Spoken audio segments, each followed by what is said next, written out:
Hello and welcome to the Elm Park Rolls podcast, supported by Blue Collar Street Food. Well, we are live again this weekend, so if you do have any comments about that game, it wasn't the best, let's be quite frank, a 0-0 at Stoke City. Get in the comment section and let us know what you're thinking or any other Reading FC topics, as I think we might need a few this week. I've been joined by Matt Williamson to talk about the, dire game that we've watched slightly. How are you doing, Matt? Yeah, I think I'm doing well. That was a pretty dull 90 minutes. It was very, very dull, wasn't it? And I've also been joined by Sam Stevenson. How are you doing there? Yeah, I'm good, thank you. Loving it, loving the game, loving football. It's great. Everything's great. It's not so bad. Let's look at the kind of positives we can take from that. It was a clean sheet. Okay. We're now back up into fourth. Unbeaten run is now up to 7. That's a positive straight away, isn't it? But Matt, what can we say about that game that was positive? Can you find anything from the bottom of your heart that was great about that? I mean, great might be pushing it. Yeah. I think maybe, yes, the clean sheet is good. Obviously, it wasn't the best conditions to play in. Away at Stoke is always a bit difficult. And, you know, especially in a reverse fixture where they beat us 3-0 at home, to then go there and draw 0-0 is a good result. But it just felt like nothing happened, I guess, didn't it? It was just a bit of a non-game. Yeah, totally. It was kind of, I was hoping for some kind of momentum from the game against Bournemouth because we played so well in that one. But I don't know what happened to us today, Sam. We made no changes, but I don't know. It felt like we needed a lot of changes at halftime, but we didn't make them. Everyone felt a little bit off the boil. And at times this season, I think under Paunovic, I don't think anyone's mentioned this, but I've had flashes of the Stam years somewhat where we'd have like a formation and a strategy and we'd kind of stick to it. And we wouldn't deviate too much from that. And I guess sometimes it works and sometimes it doesn't. The upside is that we're not getting beaten 7-1 away at Norwich like we were under Stam and then coming back from that. But this was just one of those games where it felt like, whether it was intentional or not, Stoke set up in a way that we really struggled to break down. On top of that, we just really didn't look that up for it for 3/4 of the game, right? And individual players, there wasn't much flair. There was lots of frustration on an individual level. It's just one of those games, but it wasn't a loss, which is good.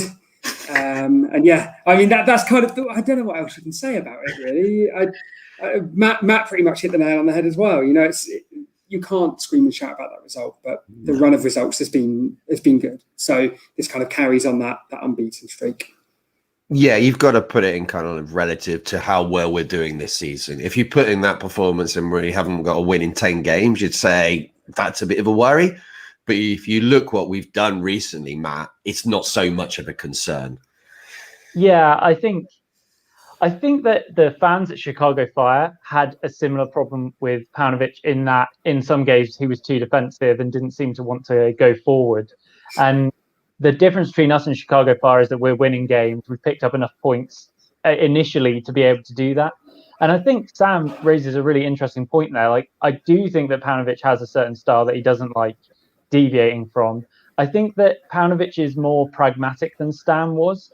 He seems to have levels of the way that we play. So sometimes we go away in like this game or at Preston, and we really split our team in two. We kind of have a defensive 6 and an attacking 4. And then we have games like Bournemouth or games like Huddersfield away, where Laurent and Rinomhota make a lot more runs forward and kind of join in attacks. And I think it shows you that Paunovic was just happy to get out of this with a 0-0 and try and find a way to win from set pieces. But the difference today was that we didn't really have those set piece opportunities. Like, Stoke just smothered us far too early. We were sitting far too deep. Yeah, and also when we did get set pieces, then Matt, they were pretty poor delivery, weren't they? At least didn't have the best game regarding that. No, we've definitely seen better. But I mean, yeah, it's just another thing where it's like, yeah, no, just nothing happened. It's really difficult to pick out any set piece that was particularly poor. Well, particularly good, maybe. Maybe there were quite a few poor ones, but you get those games sometimes where you're just not having the luck of the delivery. But that's where a lot of the times in the past this season, we've had that luck, or something's gone for us, then we get that 1-0 win. Like, away at Preston, we had the penalty where we could have won it out of nothing, and we just today we didn't have the rub of the green, I guess.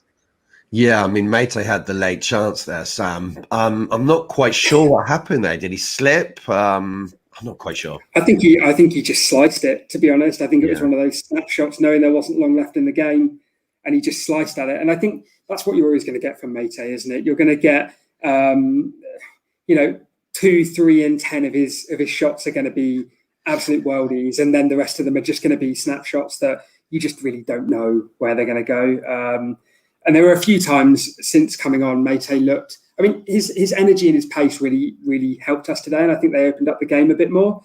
But there were a couple of times that you saw him running, and then he tried to cut inside, and he'd like knock a ball into nowhere or try and play players in. I think there was a point where he was running and he had Zhao and maybe Elise running through, and he tried to play a ball inside and missed both of them. Another time he cut in and he tried to flick a ball around a player and got it completely wrong. And you're going to, I mean, that's Mate. It's been Mate over the last few years, but you love his energy and his pace. And again, on another day, he would have put that chance away at the end, and it would have been classic Mate, wouldn't it? So it's good to have him back. It's good to be able to bring him on. And it definitely changed the game today in terms of like stretching it a little bit more and giving us a bit more going forward.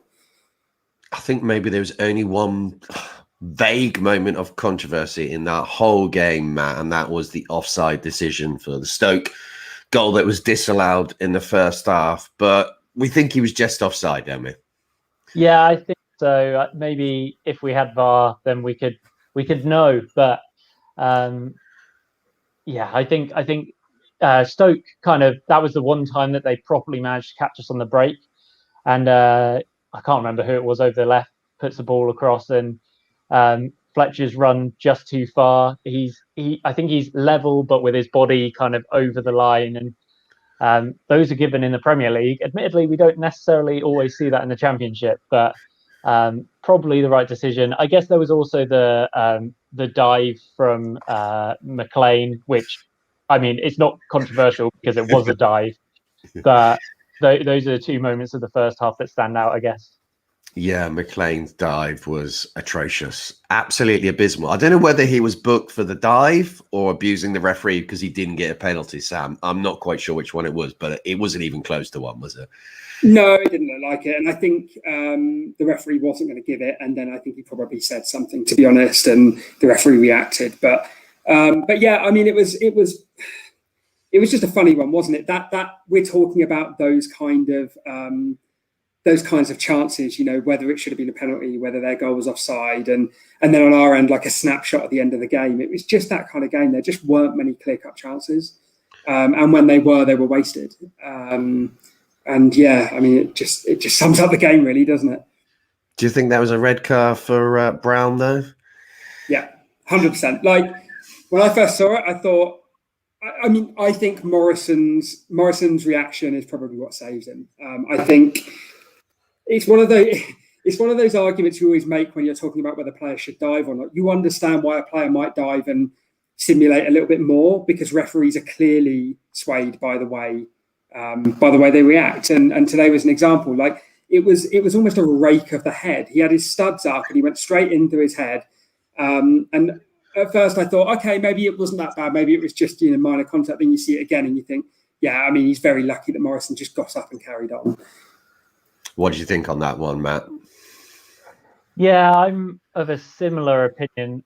The only thing that comes to mind is we've seen again in the Premier League that one kind of like Mane on Edison, where I think that was given as well. I can't remember, but there was a lot of discussion after that. I think it ended up with either it was a red card at the time or it was rescinded. But I think this one was a bit more clear cut because Mane kind of had his eyes on the ball coming over his shoulder and made a connection with the keeper, whereas Brown had his eye on, or at least knew where Morrison was the whole time. His foot was a bit lower than Mane's in that incident, I guess, which might also save him. And Morrison does dip down into the header. It's a tough one. Like I think if it had been a red, you can't really argue with it. But I can also see a world where it's an acceptable yellow card, I guess. This is a game when we've come away with only one shot on target from Ovie Ejaria. I mean, technically it was a shot, Sam, but the goalie's going to save that 9 times out of 10, aren't they? Yeah. You can't get too excited about that moment. No, exactly. Like I said earlier, it was a game of few chances, and that's probably why we're kind of picking up on these key points in the match, because even though even though Stoke, I think, had 8 shots on goal and a few on target, even there's, other than the header late on in open play, weren't going to cause us that many issues. Cabral only had a few saves to make that I remember too. So I think it's probably a fair result. I think both sides will come away from that thinking that they didn't play very well, and at the same time, a draw is probably as fair as it could be, based on the way it panned out. Nothing else to say. The weather was bad. That was exciting. That was about it, wasn't it? Yeah, typical Stoke weather. Snowed for a bit. But yeah, you're right. You bring up the opportunity for Cousins late on, Matt, and yeah, again, it's straight to the goalie. Raphael really should save that. Yeah, I think that there's a question to be asked who was picking up Cousins, because he did manage to get into the box completely unmarked. But from where the header is, it's almost a non-chance again. If he had managed to flick it into the far corner, I think it would have been a more difficult chance. But Raphael, if he misses that, it's another one that he's at fault for. Like, it's a simple save to make. Yeah, especially because he's over at that near post anyway. There would really be no excuses if that had gone in. I would be on here raging if he'd let that one in. I think we would have been. It almost hit his kind of like chest, didn't it? It's a kind of like, it wasn't really an opportunity, but kind of like looking at the lack of creativity today, do we think that's a deep issue? I mean, we took off John Swift there quite early on, but I don't think it is. Do you, either of you think that is? Sam, what do you think? No, I don't think so. I think, like, if, again, as we said, this feels like the kind of game that we might have seen under Clement or under even Stam towards the end, where we're, we possibly end up losing 1-0 or something like that. If we were on one of those runs, yeah, definitely, it would be a real worry. But you're going to have games like this. I mean, Norwich lost the other day after blazing it all season. You're going to see teams in the Championship lose games and draw games that you think you might have got something more out of, and at the same time win games that you don't expect to get anything out of. And so, yeah, it will only worry me if we see this kind of performance popping up again and again, and I just don't think we will with the players we've got in the squad. Yeah, I think that's fair enough, don't you, Matt? I don't think it's a huge issue that we have to be panicking about. No, I don't think so. I think that there are some questions over Ejaria's final product still and his decision making. Sometimes he slows the ball down when he should really speed up. And maybe that was why we were looking to bring in Diego Rossi. I hope that's the right name, who I think plays on the left wing as well. But yeah, I think that's the only possible point. Like, obviously with Meite coming back in anyway, we've also got Elise able to shift over maybe into one of the other 2 positions, which might, if anything, add more creativity. So yeah, it's not a massive problem, but it is one that I think that there is a potential that if we see more games like this where Paunovic is sitting deeper and setting us up more defensively, that's where we kind of struggle, and it depends whether we're going to do that more, because the game against Brentford coming up, I could see that happening, but then we've got games against sort of Rotherham and Wickham later in the month where we should be easily good enough to beat those sort of teams and hopefully get the momentum back that we had earlier in the season. Yeah, totally. There's a couple of comments here. Right Bank Warsaw saying, I'm not watching regularly, but this is a good point. Keeps us ticking along. Matt Lansley also saying, good point, though. Point away, 7 games unbeaten, and now 12 clean sheets, I think, on the season. That's something that we really shouldn't take for granted, is it, Sam? These consistently good defensive performances. I mean, you look at T-Mac today, Morrison, they all just so consistently now. We're not missing Liam Moore, which we've pointed out loads of times now. He will come back into the team at some point, but the academy is working brilliantly again. Yeah, it's been a really, really solid season. I don't remember us having a game this season that we've come away with, a point and said, wow, we really didn't deserve to win that or get anything out of that game. I don't remember Cabral being peppered with shots in any game this season. The games that we have lost, I feel like, there have been lapses of judgment and things go against us. But yeah, as a whole this season, just defensively, we've been super solid. We've got good rotation. The fact that we've got, we see a player or two go out injured and we've got other players that can come in. It's felt like a really solid defensive season. And you can't complain about that. That was definitely, it's been our issue over the last few years. Lapses of judgment, especially right later on in games. And we just haven't seen that at all this season. So even if we end up not going up this year or even not getting playoffs, if we can keep the core of this team together going into next season, it's such a good foundation to build on. Yeah, totally. I think we're going to be fine. I'm absolutely certain we're going to get into the playoffs this season. Automatics, we're going to have to pull off some big wins, starting with Brentford coming up on Wednesday. Looking at that game, Matt, how do you think that one's going to pan out? Our chances against the team so in form, unbeaten for it seems almost like 2001. It seems to have gone on forever. I'm not quite sure how that one's going to go. What do you think? Well, I was feeling more confident when they were 1-0 down today, but come back and see that they won 4-1, maybe a little less so now.